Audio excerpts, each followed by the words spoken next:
Quando minha nora me ofereceu aquele café com um sorriso doce, eu soube que algo estava errado. O cheiro estava estranho, mas foi minha desconfiança que me salvou e revelou uma verdade que mudou minha vida para sempre. Meu nome é Solange Aparecida dos Santos.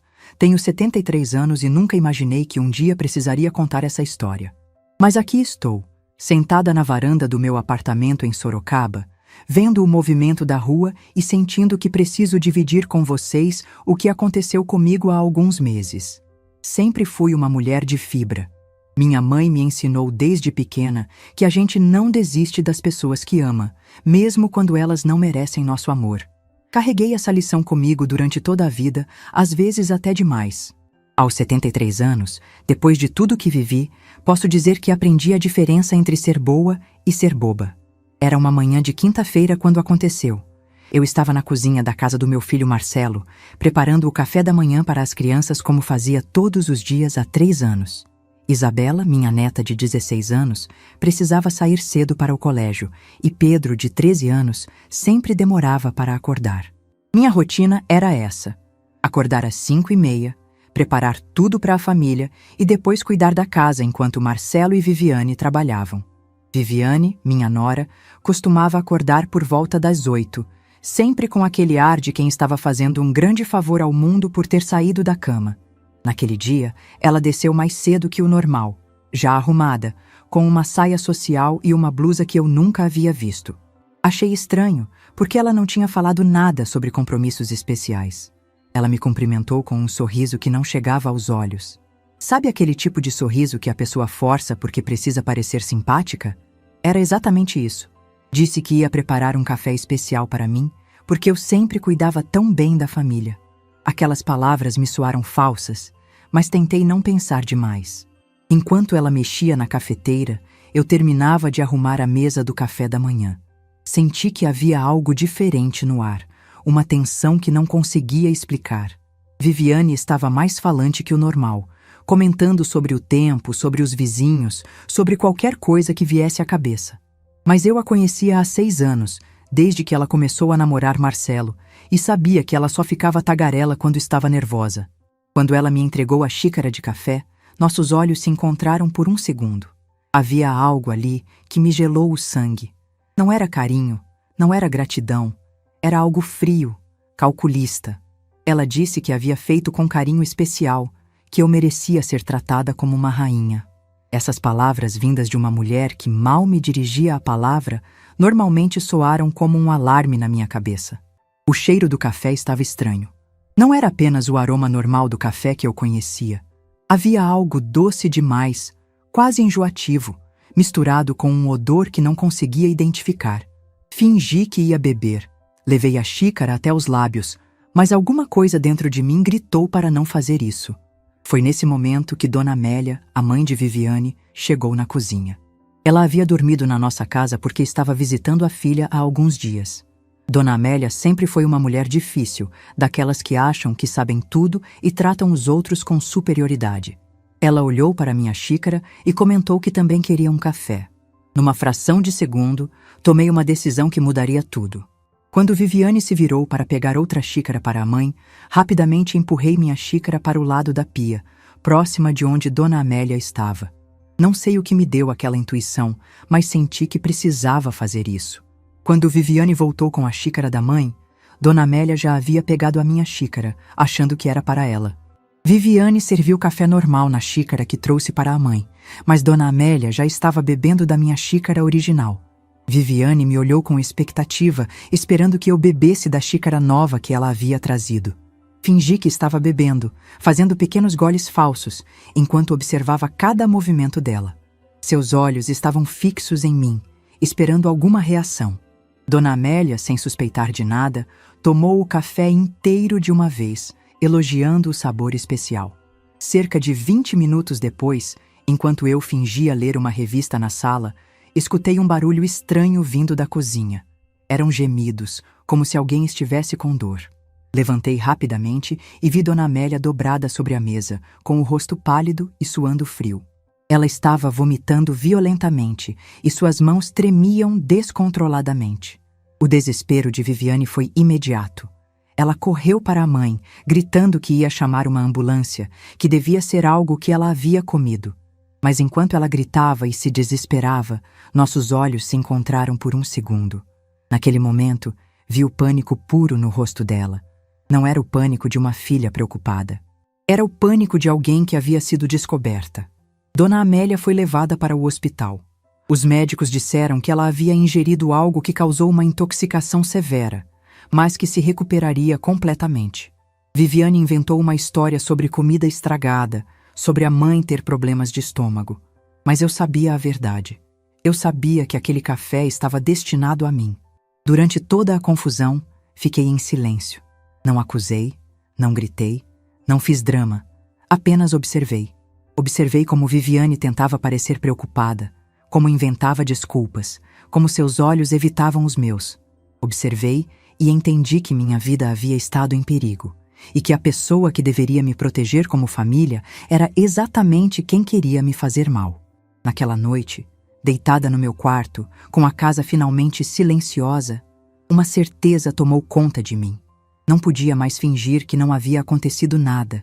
Não podia mais aceitar viver numa casa onde alguém desejava a minha morte. Não podia mais ser a velha ingênua que acreditava que o amor familiar era mais forte que qualquer coisa. Peguei meu celular e comecei a fazer algumas ligações. Não para a polícia, não para denunciar, mas para pessoas que poderiam me ajudar a sair daquela situação com dignidade. Pessoas que me conheciam há décadas e sabiam que eu não era uma mulher que inventava histórias.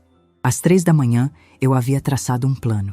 Não ia confrontar Viviane diretamente, não ia criar um escândalo, ia fazer algo que ela jamais esperaria. Algo que mudaria minha vida para sempre, mas que me devolveria algo que eu havia perdido há muito tempo. Minha segurança, minha dignidade, meu direito de existir sem medo. O silêncio daquela madrugada foi diferente de todos os outros. Era o silêncio de uma mulher que havia descoberto que sua bondade estava sendo usada contra ela. Era o silêncio de uma mulher que finalmente havia acordado para a realidade. E essa realidade, por mais dolorosa que fosse, me deu a força que eu precisava para mudar tudo. Ninguém naquela casa sabia, mas aquele café com cheiro estranho não havia sido apenas uma tentativa de me fazer mal. Havia sido o despertar de uma Solange que eles não conheciam. Uma Solange que não ia mais aceitar ser tratada como um estorvo. Uma Solange que estava pronta para lutar pela própria vida. Nos dias seguintes àquele episódio, mantive minha rotina normal, mas por dentro tudo havia mudado. Acordava no mesmo horário, preparava o café da manhã das crianças, arrumava a casa, mas agora cada gesto tinha um peso diferente. Era como se estivesse representando um papel numa peça de teatro, fingindo ser a mesma Solange de sempre. Viviane também tentava agir normalmente, mas eu percebia sua tensão. Ela evitava ficar sozinha comigo na cozinha, sempre arrumava alguma desculpa para sair quando eu entrava no mesmo cômodo. Quando precisava falar comigo, suas palavras saíam rápidas demais, como se quisesse terminar logo a conversa. Eu apenas sorria e respondia com educação, mas por dentro estava observando cada detalhe. Marcelo notou que algo estava diferente. Numa manhã de sábado, ele comentou que eu estava mais quieta que o normal. Perguntou se eu estava me sentindo bem, se precisava de alguma coisa. Olhei para meu filho, aquele homem de 45 anos que eu havia criado sozinha depois que Osvaldo nos abandonou, e senti uma pontada no coração. Como explicar que sua esposa havia tentado me fazer mal? Como contar que a mulher que ele amava via sua mãe como um obstáculo? Respondi que estava apenas um pouco cansada, que talvez fosse a idade chegando. Ele me abraçou carinhosamente e disse que eu era uma guerreira, que admirava minha força. Aquelas palavras me emocionaram e ao mesmo tempo me deram certeza de que não podia envolver Marcelo naquela situação. Ele havia sofrido demais quando o pai nos abandonou, havia lutado tanto para construir sua família. Não ia ser eu quem destruiria sua felicidade, mas isso não significava que eu ficaria passiva. Comecei a relembrar como havia chegado até aquela situação. Depois que Osvaldo me deixou por uma mulher 20 anos mais nova, eu me dediquei completamente ao Marcelo. Trabalhei como cozinheira em 3 restaurantes diferentes ao longo dos anos, sempre no horário comercial para estar em casa quando ele voltava da escola. Lembro de noites em que chegava em casa com os pés doloridos, o uniforme cheirando a fritura e ainda encontrava energia para ajudar Marcelo com as lições de casa. Fins de semana em que outros pais levavam os filhos para passear, eu estava trabalhando em buffets de festa para conseguir pagar as roupas e os materiais escolares dele. Marcelo cresceu sendo um menino responsável, carinhoso, sempre preocupado comigo. Quando terminei de pagar a casa própria, ele já estava trabalhando e insistia em me ajudar com as contas. Dizia que eu havia sacrificado minha vida por ele, que agora era a vez dele cuidar de mim. Eu ficava orgulhosa, achando que havia educado um filho maravilhoso. Quando ele conheceu Viviane, eu fiquei feliz por vê-lo apaixonado. Ela era uma moça bonita, tinha um emprego estável como vendedora numa loja de roupas e parecia gostar genuinamente do meu filho. No começo, ela era simpática comigo, me chamava de sogra com carinho, elogiava minha comida, dizia que Marcelo havia tido sorte de ter uma mãe tão dedicada. O casamento foi uma celebração linda. Eu contribuí com o que pude, usando minhas economias para ajudar com a festa. Ver Marcelo feliz no altar, sabendo que ele havia encontrado uma companheira, me encheu de satisfação. Pensei que finalmente podia descansar, que minha missão como mãe estava cumprida. Quando Isabela nasceu, senti que minha vida havia ganhado um novo propósito. Ser avó era uma alegria diferente, mais leve, sem a responsabilidade pesada de educar. Eu podia apenas amar, mimar, criar memórias carinhosas. Viviane havia voltado a trabalhar depois da licença maternidade e eu me ofereci para cuidar da bebê durante o dia. Foi um período maravilhoso. Isabela era uma criança doce, risonha, que parecia se acalmar no meu colo. Eu cantava as mesmas canções que havia cantado para Marcelo, contava histórias, brincava no chão com ela. Viviane parecia grata pela minha ajuda, sempre dizendo que não sabia o que faria sem mim. Quando Pedro nasceu, 2 anos depois, a dinâmica familiar mudou completamente. Viviane estava mais cansada, mais irritada, e começou a fazer comentários sobre como era difícil ter 2 crianças pequenas.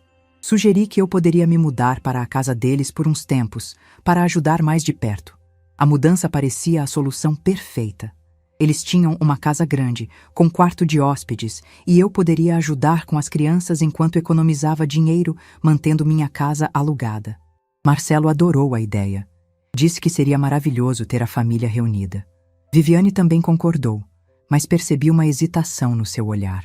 Nos primeiros meses, tudo funcionou bem. Eu acordava cedo, preparava café para todos, levava Isabela para a escola, cuidava do Pedro enquanto Viviane trabalhava. Quando eles chegavam em casa, o jantar estava pronto, as crianças banhadas e alimentadas.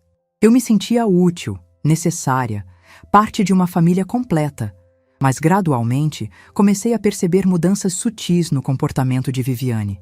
Ela começou a criticar pequenas coisas, a forma como eu penteava o cabelo de Isabela, o tempero da comida, a maneira como eu organizava a casa. Dizia que tinha seu próprio jeito de fazer as coisas, que eu não precisava me preocupar tanto. Tentei me adaptar, mudei meus hábitos, perguntava sua opinião antes de tomar decisões. Mas parecia que nada estava bom. Se eu dava banho nas crianças, ela reclamava que a água estava muito quente.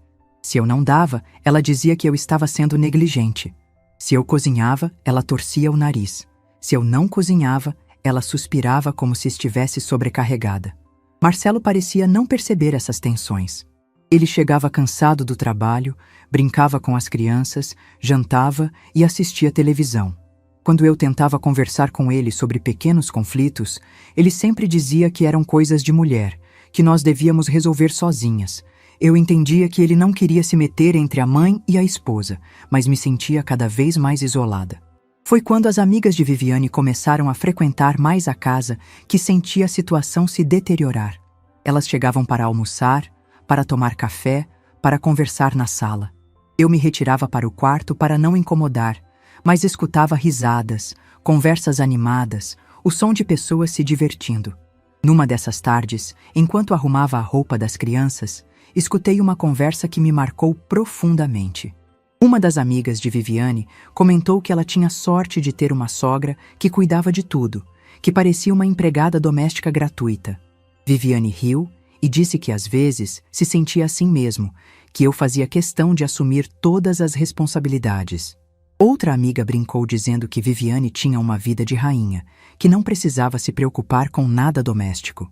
Viviane respondeu que às vezes era bom, mas que também tinha desvantagens, que não podia ter total liberdade na própria casa. Disse que eu sempre estava ali, observando, dando palpites, como se fosse a dona da casa. Aquelas palavras me atingiram como uma bofetada.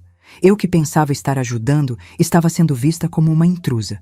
Eu que abria mão da minha privacidade, da minha rotina, do meu espaço, estava sendo considerada um incômodo.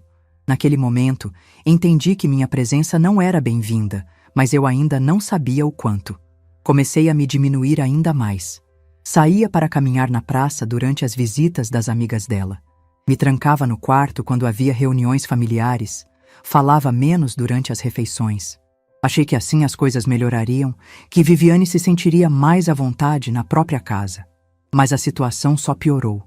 Ela começou a fazer comentários sobre minha idade, sobre como pessoas mais velhas precisavam de mais cuidados médicos, sobre como era preocupante ter idosos morando em casa. Dizia que tinha medo de eu passar mal durante a noite, que não saberia como reagir numa emergência. Essas falas me deixavam ansiosa. Comecei a me questionar se realmente estava sendo um fardo para a família. Talvez eu estivesse atrapalhando a vida deles, ocupando um espaço que deveria ser só da família nuclear. Talvez fosse melhor eu voltar para minha casa, mesmo que isso significasse menos contato com os netos. Foi nessa época que minha saúde começou a dar alguns sinais. Nada grave, apenas os problemas normais da idade. Pressão alta, algumas dores nas articulações, o sono mais fragmentado.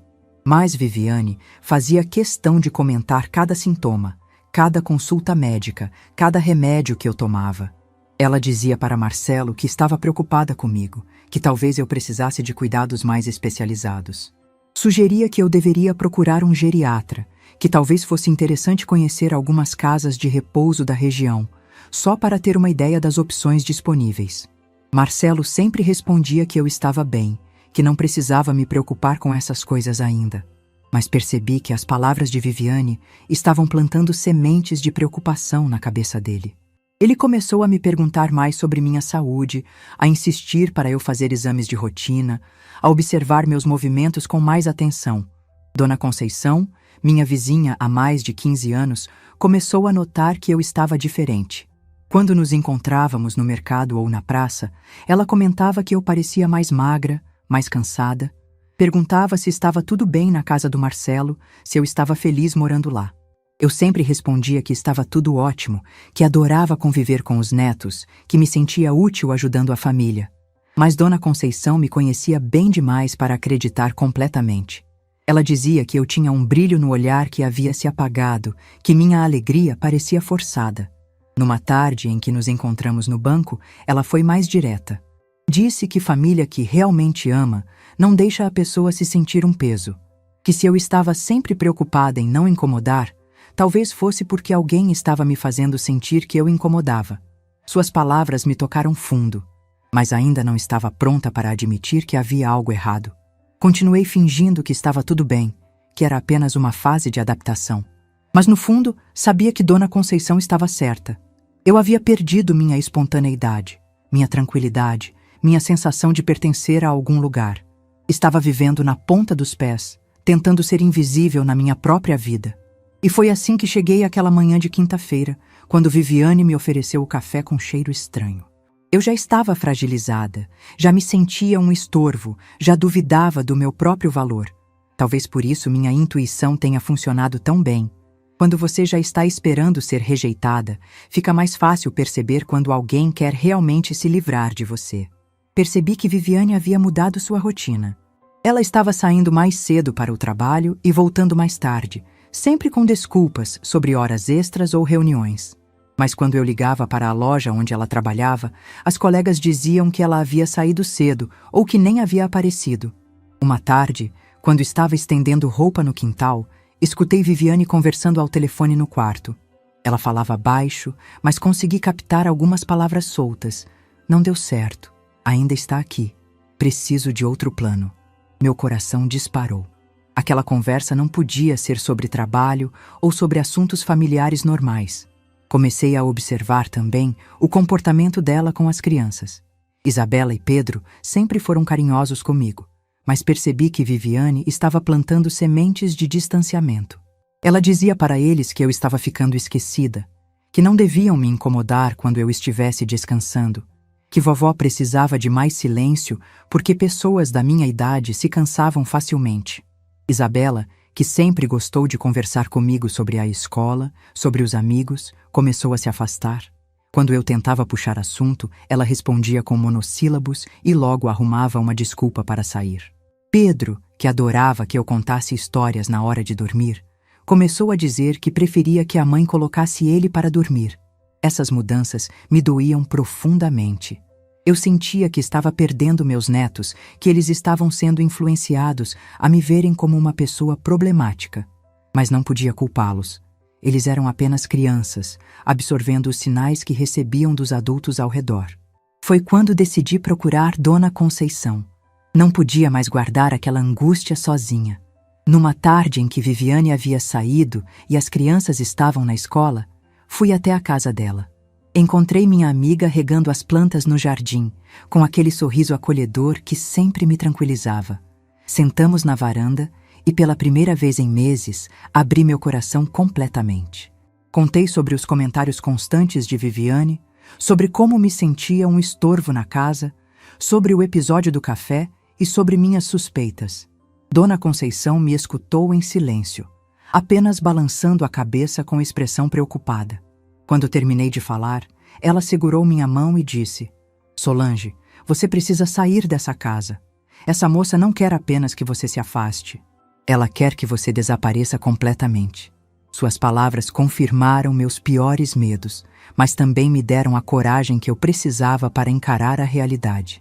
Dona Conceição me contou que havia percebido movimentos estranhos na casa do Marcelo. Carros desconhecidos parando na frente, pessoas que ela não reconhecia entrando e saindo. Ela achava que eram visitas de trabalho ou amigos, mas agora suspeitava que pudesse ser algo mais sério. Ela também me revelou que havia escutado Viviane conversando com uma vizinha alguns dias antes. Viviane havia comentado que estava preocupada com minha saúde mental, que eu andava confusa, esquecida, que talvez precisasse de cuidados especiais. A vizinha havia sugerido que existiam lugares especializados para idosos com problemas de memória. Aquela informação me gelou o sangue. Viviane estava preparando o terreno para questionar minha capacidade mental. Se algo acontecesse comigo, se eu fosse encontrada em estado alterado, todos diriam que eu já vinha apresentando sinais de confusão. Ninguém suspeitaria que havia sido induzido. Dona Conceição sugeriu que eu procurasse ajuda médica, que fizesse exames para comprovar que estava em plenas condições mentais. Também me aconselhou a conversar com algum advogado para entender meus direitos e saber como me proteger legalmente. Naquela mesma tarde, liguei para Dr. Henrique, um médico da família que me acompanhava há anos. Marquei uma consulta e pedi para fazer uma avaliação completa, incluindo exames neurológicos. Expliquei que estava me sentindo questionada sobre minha capacidade mental e precisava de documentos que comprovassem minha lucidez. Dr. Henrique ficou surpreso com meu pedido, mas entendeu a seriedade da situação. Ele me conhecia há décadas, sabia que eu era uma mulher lúcida e responsável. Disse que faria todos os exames necessários e que me daria um laudo médico detalhado sobre minha condição mental. Enquanto esperava os resultados dos exames, comecei a documentar tudo o que acontecia na casa. Anotava em um caderninho os comentários de Viviane, as mudanças de comportamento, os episódios estranhos. Não sabia se essas informações seriam úteis no futuro, mas sentia que precisava ter algum tipo de registro. Foi durante essa época que descobri algo que mudou completamente minha perspectiva sobre a situação.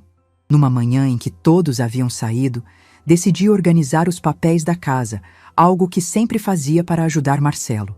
Enquanto arrumava as gavetas do escritório, encontrei alguns documentos que me chamaram a atenção. Havia orçamentos de casas de repouso, panfletos de clínicas especializadas em idosos, informações sobre internação involuntária. Todos guardados numa pasta com meu nome escrito à mão. Havia também anotações sobre minha rotina, meus hábitos, minhas pequenas confusões normais da idade. Mas o que mais me chocou foi encontrar uma conversa impressa, aparentemente de um grupo de WhatsApp. Viviane havia compartilhado com as amigas detalhes sobre minha saúde, sobre episódios que ela inventava ou exagerava. Dizia que eu estava ficando perigosa, que já havia esquecido o fogão ligado, que às vezes não reconhecia as pessoas. Tudo aquilo eram mentiras. Eu nunca havia esquecido o fogão ligado, nunca havia tido problemas de reconhecimento. Mas Viviane estava construindo uma narrativa, criando evidências falsas para justificar uma eventual internação. Ela estava documentando minha deterioração mental para usar quando fosse conveniente. Fotografei todos aqueles documentos com meu celular. Minhas mãos tremiam enquanto fazia as fotos, mas sabia que aquelas eram as provas que eu precisava. Guardei tudo exatamente como estava, para não levantar suspeitas, mas agora tinha evidências concretas do que estava acontecendo. Quando Marcelo chegou do trabalho naquela noite, observei-o com outros olhos. Será que ele sabia dos planos de Viviane? Será que estava sendo manipulado como eu? Ou era cúmplice da situação? Sua atitude comigo parecia genuinamente carinhosa, mas percebi que ele estava mais atento aos meus movimentos, mais questionador sobre minhas atividades. Durante o jantar, Viviane comentou que havia marcado uma consulta com um geriatra para mim. Disse que estava preocupada com alguns episódios que eu havia tido, que achava importante fazer um acompanhamento preventivo. Marcelo concordou, dizendo que era mesmo uma boa ideia, que prevenção era sempre melhor. Eu sorri e disse que achava interessante, que topava ir ao médico. Mas por dentro, sabia que aquela consulta não era para meu bem-estar. Era o próximo passo do plano de Viviane. Ela provavelmente já havia conversado com o médico, já havia plantado informações sobre meu suposto declínio mental. Naquela noite, tomei uma decisão que mudaria tudo. Não ia mais esperar passivamente para ver até onde Viviane estava disposta a ir. Não ia mais aceitar ser tratada como uma peça inconveniente que precisava ser removida do tabuleiro. Ia agir, mas de forma inteligente, usando as próprias armas que ela estava usando contra mim. Liguei para a Dona Conceição e contei sobre minha descoberta. Ela ficou horrorizada, mas também me parabenizou pela coragem de investigar. Disse que eu precisava sair daquela casa imediatamente, que não era seguro continuar convivendo com uma pessoa capaz de tanto planejamento malicioso. Mas eu não queria apenas sair. Queria que Viviane soubesse que eu havia descoberto seus planos. Queria que ela entendesse que havia subestimado completamente a velhinha confusa que pensava estar manipulando. Queria que ela sentisse o mesmo medo que eu havia sentido naquela manhã do café. Comecei a planejar minha estratégia. Não ia confrontá-la diretamente. Não ia fazer escândalo. Ia usar a mesma sutileza que ela havia usado comigo. Ia fazer com que ela percebesse aos poucos que eu sabia de tudo. Ia inverter o jogo, fazendo com que ela se sentisse observada, questionada, insegura. Primeiro, comecei a fazer comentários aparentemente inocentes sobre memória e lucidez. Durante as refeições, falava sobre notícias que havia lido sobre pessoas que fingiam ter problemas mentais, sobre casos de idosos que foram internados injustamente.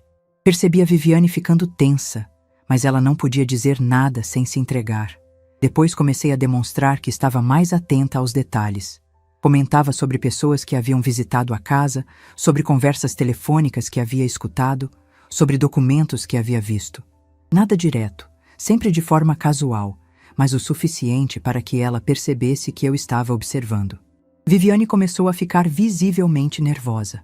Ela tentava manter a fachada de nora preocupada, mas seus olhos demonstravam um desconforto crescente. Ela percebeu que eu não era mais a sogra submissa que aceitava tudo calada. Havia algo diferente em mim, algo que a deixava insegura. Foi quando decidi dar o golpe final. Numa manhã em que estávamos sozinhas na cozinha, preparando o café da manhã como sempre fazíamos, olhei diretamente nos olhos dela e disse: Viviane, você sabe que eu descobri tudo, não sabe? Ela empalideceu, tentou disfarçar, mas eu continuei. Sobre os documentos, sobre as conversas, sobre seus planos para mim. O silêncio que se seguiu foi ensurdecedor. Viviane tentou negar, disse que não sabia do que eu estava falando, que talvez eu estivesse confundindo as coisas. Mas eu apenas sorri e disse: não precisa fingir mais. Nós duas sabemos exatamente do que estou falando. Naquele momento, vi o pânico nos olhos dela. Ela percebeu que havia perdido o controle da situação que a velhinha inofensiva havia se tornado uma adversária perigosa. Ela tentou argumentar, tentou me convencer de que eu estava interpretando mal as coisas, mas eu já não estava mais disposta a ouvir suas mentiras. Disse para ela que tinha provas de tudo, que havia documentado cada episódio, cada mentira, cada tentativa de me prejudicar. Que se algo acontecesse comigo, pessoas sabiam exatamente onde procurar as evidências. Que ela havia subestimado completamente a mulher que pensava estar manipulando. Viviane ficou em silêncio por vários minutos, processando o que eu havia dito. Quando finalmente falou, sua voz estava diferente, mais dura, sem a falsa doçura que sempre usava comigo. Disse que eu não entendia nada, que estava apenas tentando proteger sua família, que eu estava atrapalhando a vida deles. Foi nesse momento que entendi que a máscara havia caído completamente. Viviane não era a nora preocupada que fingia ser. Era uma mulher fria, calculista, disposta a qualquer coisa para conseguir o que queria. E o que ela queria era me eliminar da vida da família, por qualquer meio necessário. Olhei para ela com uma calma que surpreendeu até a mim mesma e disse: Viviane, você cometeu um erro muito grave. Achou que eu era uma velha indefesa, mas se enganou completamente. Agora você vai descobrir do que uma mulher de 73 anos é capaz quando decide lutar pela própria vida. Depois daquele confronto na cozinha, sabia que não podia mais perder tempo. Viviane havia revelado sua verdadeira face. E agora eu tinha certeza de que ela não ia desistir facilmente. Precisava agir rápido, mas com inteligência. Não podia dar a ela a chance de se reorganizar ou de inventar uma nova estratégia contra mim. Naquela mesma manhã, depois que todos saíram para o trabalho e escola, liguei para o Dr. Henrique. Expliquei que era urgente conversar com ele sobre os resultados dos meus exames. Ele disse que estava tudo perfeito, que eu apresentava excelente capacidade mental para minha idade, reflexos normais e nenhum sinal de declínio cognitivo. Pedi para ele preparar um laudo detalhado, por escrito, atestando minha plena capacidade mental. Expliquei que estava sendo questionada por familiares e precisava de documentação oficial. Doutor, Henrique ficou preocupado. Perguntou se eu estava sofrendo algum tipo de pressão, mas eu apenas disse que era uma medida preventiva. Em seguida, liguei para a Dona Conceição e pedi para ela vir me buscar. Disse que precisava resolver algumas coisas urgentes na cidade e que não podia depender de ninguém da família para me levar. Ela chegou em meia hora, com aquele olhar preocupado que eu já conhecia bem. Durante o trajeto, contei para ela sobre o confronto com Viviane. Dona Conceição ficou horrorizada, mas também aliviada por eu ter finalmente encarado a situação. Disse que estava orgulhosa da minha coragem, que eu estava demonstrando uma força que ela sempre soube que eu tinha. Nossa primeira parada foi no banco. Precisava verificar minha situação financeira e entender exatamente quais eram minhas opções. Descobri que tinha mais dinheiro guardado do que imaginava. Anos de trabalho, economia e o aluguel da minha casa haviam rendido uma quantia considerável. Conversei com o gerente sobre investimentos seguros, sobre como garantir minha independência financeira. Ele me explicou sobre aplicações que dariam uma renda mensal estável, suficiente para eu viver dignamente sem depender de ninguém. Foi libertador descobrir que eu tinha condições de recomeçar sozinha. Nossa segunda parada foi numa imobiliária. Queria entender o valor da minha casa e as possibilidades de vendê-la rapidamente se fosse necessário. O corretor me informou que o imóvel estava muito valorizado, que seria fácil encontrar compradores interessados. Também perguntei sobre apartamentos para alugar na região central da cidade. Queria um lugar pequeno, mas confortável, onde eu pudesse viver com tranquilidade. Anotei alguns endereços e marquei visitas para os próximos dias. Durante o almoço num restaurante do centro, Dona Conceição me fez uma pergunta que me tocou profundamente. Solange, você tem certeza de que não quer tentar conversar com o Marcelo antes de tomar uma decisão drástica? Pensei por alguns minutos antes de responder. Expliquei que amava meu filho mais que qualquer coisa no mundo, mas que ele havia demonstrado não conseguir me proteger da própria esposa. Que durante meses eu havia dado sinais de que não estava bem, e ele não havia percebido. Que se eu contasse sobre os planos de Viviane, ele provavelmente não acreditaria ou tentaria minimizar a situação. Disse que não queria colocar Marcelo numa posição impossível, forçando-o a escolher entre a mãe e a esposa, que preferia me afastar com dignidade a criar um conflito que poderia destruir sua família, que minha saída seria um presente para ele, mesmo que ele não entendesse no momento. Dona Conceição segurou minha mão e disse que entendia minha decisão, que às vezes o maior ato de amor é saber quando se afastar, que eu estava sendo corajosa ao escolher meu bem-estar em vez de aceitar migalhas de afeto familiar. Nossa última parada foi num escritório de advocacia. Através de uma indicação do gerente do banco, procurei Dr. Roberto, um advogado especializado em direito da família e questões envolvendo idosos. Expliquei toda a situação, mostrei as fotos dos documentos que havia encontrado e o laudo médico que atestava minha capacidade mental. Dr. Roberto ficou impressionado com o nível de planejamento de Viviane. Disse que casos como o meu eram mais comuns do que se imagina, que muitos idosos sofriam esse tipo de manipulação por parte de familiares. Ele me orientou sobre meus direitos e sobre como me proteger legalmente. Sugeriu que eu fizesse um documento declarando minha plena capacidade mental e minha vontade de viver independentemente. Também me aconselhou a oficializar por escrito que qualquer tentativa de internação sem meu consentimento seria considerada sequestro. Disse que isso me protegeria de futuras tentativas de Viviane. Quando voltamos para casa no final da tarde, eu me sentia uma mulher diferente. Não era mais a sogra submissa que aceitava tudo calada. Havia me tornado uma pessoa com planos concretos, com recursos próprios, com proteção legal. Viviane não sabia, mas eu havia construído uma fortaleza ao meu redor. Naquela noite, durante o jantar, observei cada membro da família com outros olhos. Marcelo falava sobre o trabalho com entusiasmo, sem perceber a tensão entre sua mãe e sua esposa. Isabela e Pedro brincavam e riam, alheios aos conflitos dos adultos.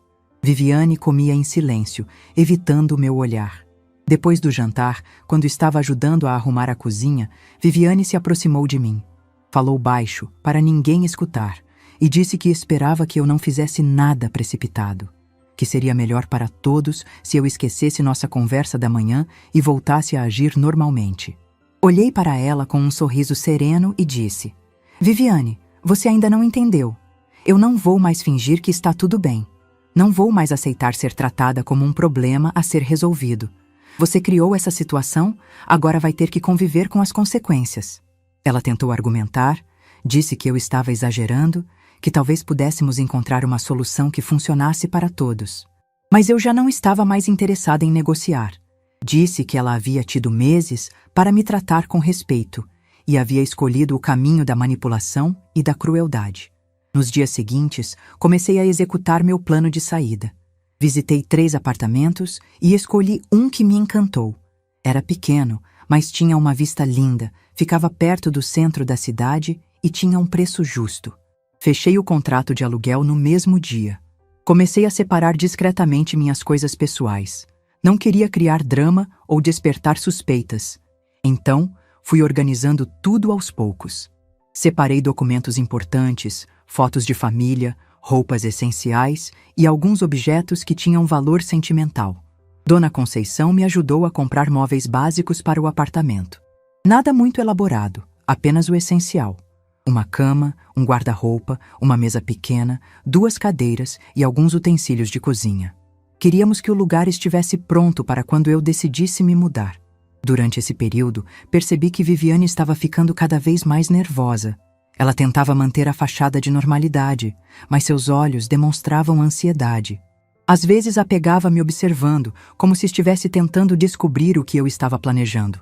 Marcelo também começou a notar que havia algo diferente no clima da casa. Numa noite, ele me perguntou se eu estava bem, se havia acontecido alguma coisa entre mim e Viviane.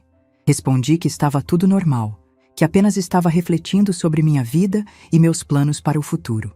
Ele ficou preocupado. Perguntou se eu estava pensando em se mudar. Disse que adorava ter-me ali, que as crianças se beneficiavam muito da minha presença, que eu era parte fundamental da família. Suas palavras me emocionaram, mas também me confirmaram que ele não tinha ideia do que estava acontecendo debaixo do próprio teto. Uma semana depois de ter alugado o apartamento, tomei coragem para dar o próximo passo.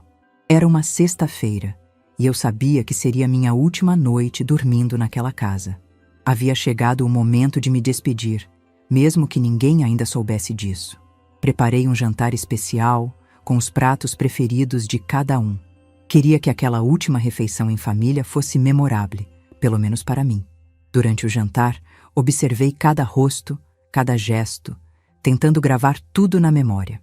Depois que as crianças foram dormir, sentei na sala com Marcelo e Viviane. Disse que precisava conversar com eles sobre uma decisão importante que havia tomado. Marcelo ficou atento, Viviane ficou tensa. Comecei explicando que havia refletido muito sobre minha vida, sobre meus planos para o futuro. Que aos 73 anos sentia que precisava de mais independência, de um espaço que fosse verdadeiramente meu. Que havia decidido voltar a morar sozinha. Marcelo ficou surpreso. Tentou argumentar que eu não precisava sair, que eles gostavam de ter-me ali. Mas eu fui firme. Expliquei que não era uma decisão contra eles, mas a favor de mim mesma. Que queria viver meus últimos anos com autonomia e dignidade. Viviane tentou parecer preocupada. Disse que eu era muito importante para a família, que seria difícil imaginar a casa sem mim. Mas eu percebi o alívio em seus olhos, a satisfação mal disfarçada. Ela havia conseguido o que queria, mas de uma forma que não comprometeria sua imagem. Disse que já havia providenciado tudo, que no dia seguinte me mudaria para um apartamento que havia alugado, que continuaria sendo a avó das crianças, mas que precisava de um espaço próprio para ser eu mesma, que esperava que eles entendessem e respeitassem minha decisão. Marcelo ficou visivelmente abalado, disse que se sentia como se estivesse falhando comigo, que sempre quis que eu me sentisse em casa ali, que não entendia o que havia mudado. Suas palavras me tocaram profundamente, mas eu sabia que não podia voltar atrás. Expliquei que ele não havia falhado comigo, que era um filho maravilhoso, que minha saída não era um julgamento sobre ele ou sobre a família que havia construído, que era simplesmente uma escolha pessoal, uma necessidade que eu sentia de retomar minha independência. Naquela noite, fiquei acordada até tarde, olhando para o teto e refletindo sobre tudo o que havia acontecido. Não estava triste, estava tranquila. Pela primeira vez em meses, sentia que estava no controle da minha própria vida, que havia tomado uma decisão baseada no meu bem-estar, não no que os outros esperavam de mim. Sabia que o dia seguinte seria difícil, que haveria lágrimas e despedidas, mas também sabia que estava fazendo a coisa certa. Estava escolhendo minha dignidade, minha segurança, minha paz de espírito.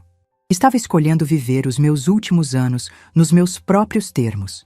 Viviane havia tentado me quebrar, me diminuir, me transformar numa sombra de mim mesma, mas havia subestimado completamente a força que uma mulher de 73 anos pode ter quando decide lutar pela própria vida.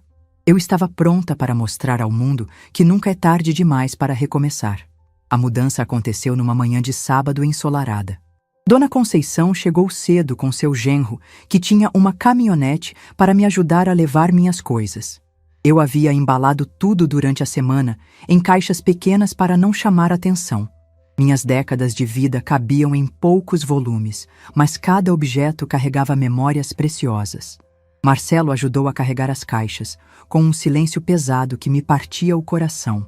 Ele tentava disfarçar, mas eu via a tristeza em seus olhos. Perguntou várias vezes se eu tinha certeza da decisão, se não queria ficar mais alguns dias para pensar melhor. Respondi sempre com carinho, mas com firmeza, que minha decisão estava tomada. Viviane observava tudo da janela da sala, fingindo organizar umas revistas. Ela não se ofereceu para ajudar, não demonstrou nenhum pesar pela minha saída. Apenas me dirigiu um aceno educado quando eu me despedi, com aquele sorriso falso que eu já conhecia tão bem. Mas percebi algo diferente em seus olhos, um misto de alívio e preocupação. Ela havia conseguido o que queria, mas não da forma que planejara. As crianças ficaram confusas com a mudança. Isabela me perguntou por que eu estava indo embora, se havia feito alguma coisa errada. Abracei-a com força e expliquei que às vezes os adultos precisam de mudanças, que eu continuaria sendo a avó que sempre fui, apenas morando em outro lugar. Pedro chorou um pouco, disse que ia sentir falta das minhas histórias antes de dormir. Prometi para os dois que poderiam me visitar sempre que quisessem, que minha nova casa teria um quarto especial só para quando eles fossem dormir lá, que faríamos programas diferentes, que conheceríamos lugares novos juntos. Tentei transformar aquela despedida em algo positivo, uma nova aventura que começaríamos juntos. Quando chegamos ao apartamento, senti uma emoção inexplicável. Era pequeno, simples, mas era meu, completamente meu. Ninguém poderia me fazer sentir um estorvo ali, ninguém poderia questionar minha presença. Cada cantinho daquele espaço seria ocupado por mim, organizado do meu jeito, decorado com as coisas que eu gostava. Dona Conceição ficou comigo o dia inteiro, ajudando a organizar tudo. Colocamos as roupas no guarda-roupa, arrumamos os poucos móveis, espalhamos as fotografias pelos cômodos. Quando terminamos, olhei ao redor e vi não apenas um apartamento, mas um novo começo. Um lugar onde eu podia ser simplesmente Solange, sem rótulos, sem papéis impostos. Naquela primeira noite sozinha, preparei um jantar simples só para mim.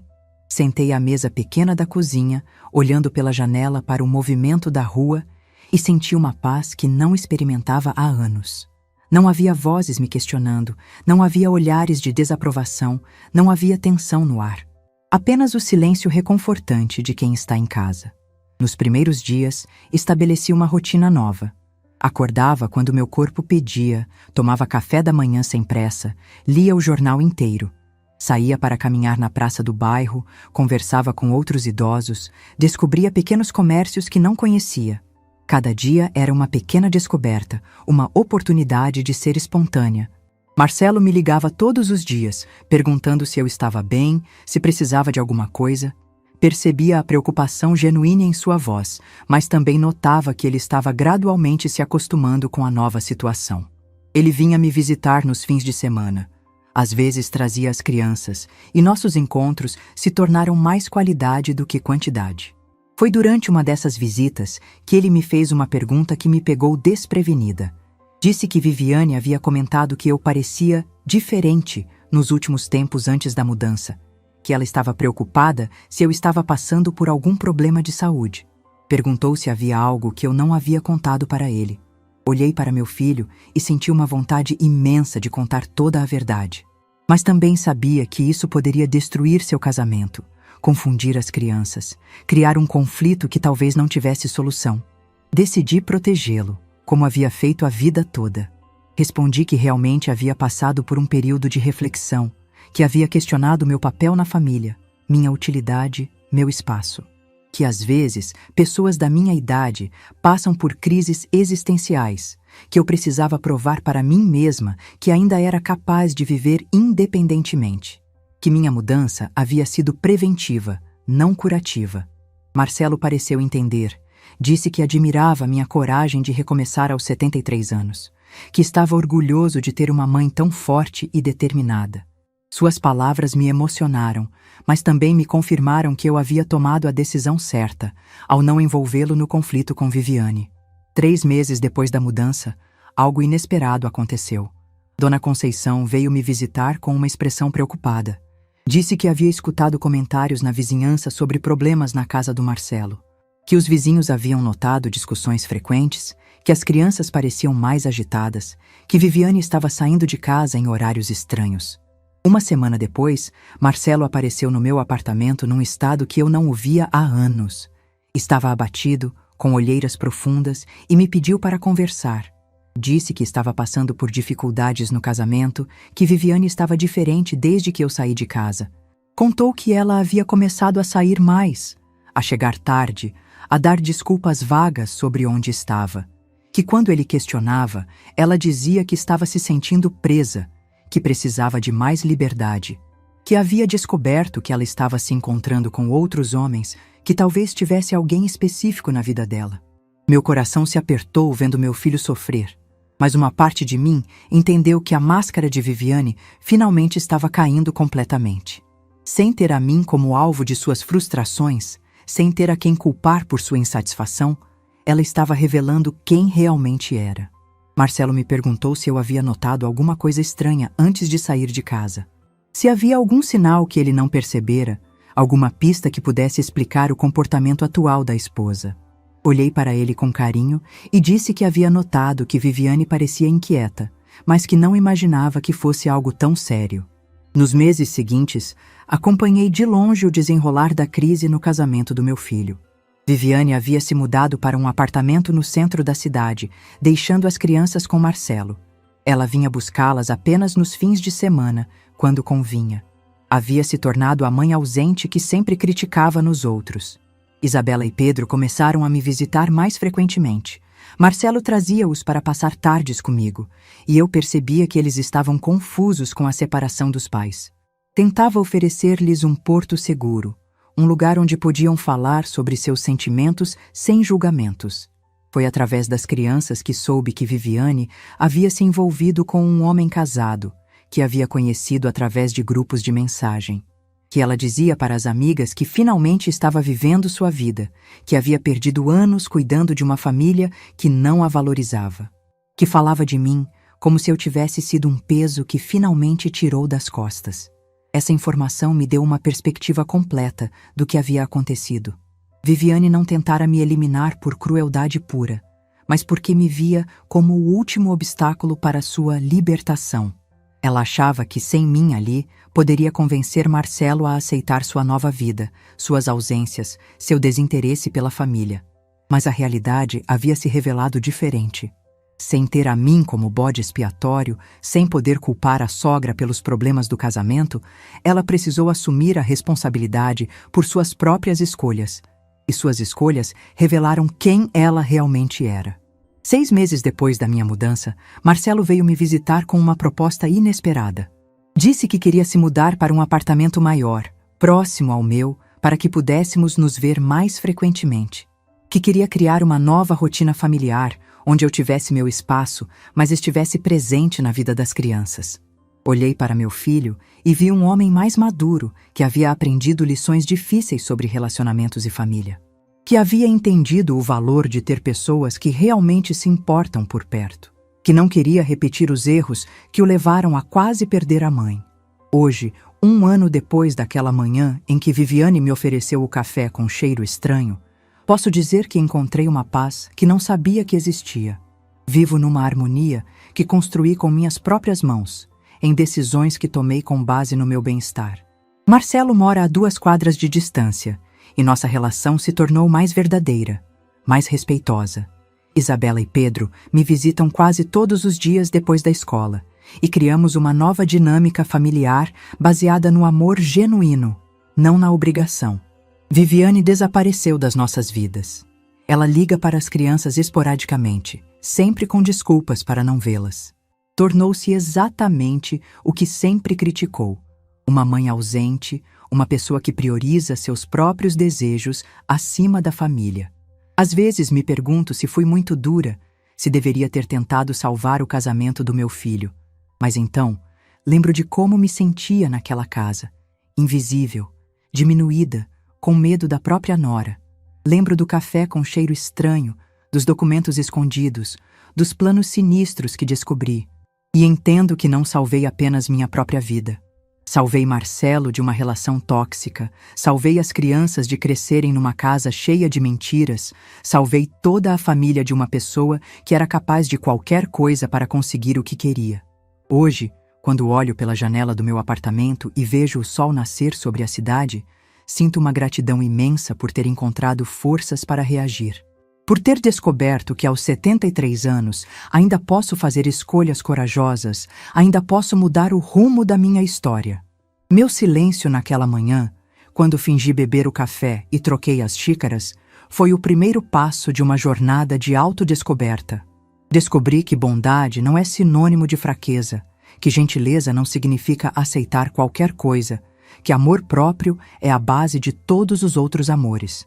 Se essa história chegou até você, se tocou seu coração de alguma forma, saiba que nunca é tarde para recomeçar, que nossa idade não define nossa capacidade de luta, que nossa experiência é nossa maior arma contra quem tenta nos diminuir.